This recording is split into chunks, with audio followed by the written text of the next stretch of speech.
qaranlıq gecələr, taqətim yoxdur gecələr.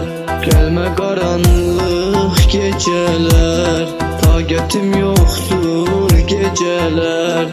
Gözlərim töksə yaşını, dəryadan çoxdur gecələr, dəryadan çoxdur gecələr. Taqətim yoxdur gecələr, gecələr uzun, gecələr səssiz. Səhərin ətrin eynirəm sənsiz. Ağrıyır qəlbim, gözlərim xəstə, ata bilmirəm, gəl məni sərsən. Gecələr uzun, gecələr səssiz. Səhərin ətrin eynirəm sənsiz. Ağrıyır qəlbim, gözlərim xəstə, ata bilmirəm, gəl məni sərsən.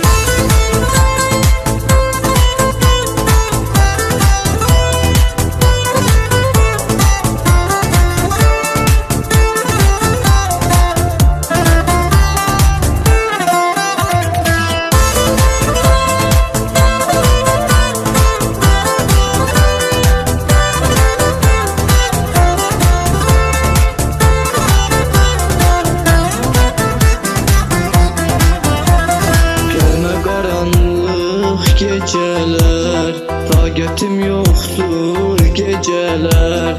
Gəlmə qaranlıq gecələr, taqətim yoxdur gecələr.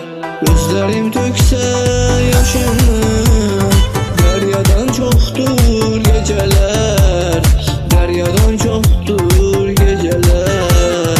Taqətim yoxdur gecələr, gecələr uzun, gecələr səssiz. Səhərin ətrin eynirəm sənsiz.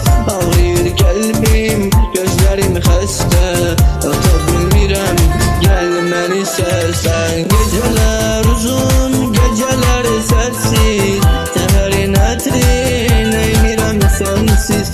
Ağrıyır qəlbim, gözlərim xəstə, ata bilmirəm, gəl məni sərsən. Gecələr uzun, gecələr səssiz. Səhərin ətrin eynirəm sənsiz.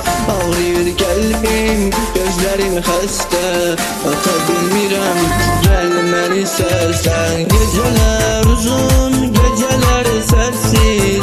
Səhərin ətrin eynirəm sənsiz.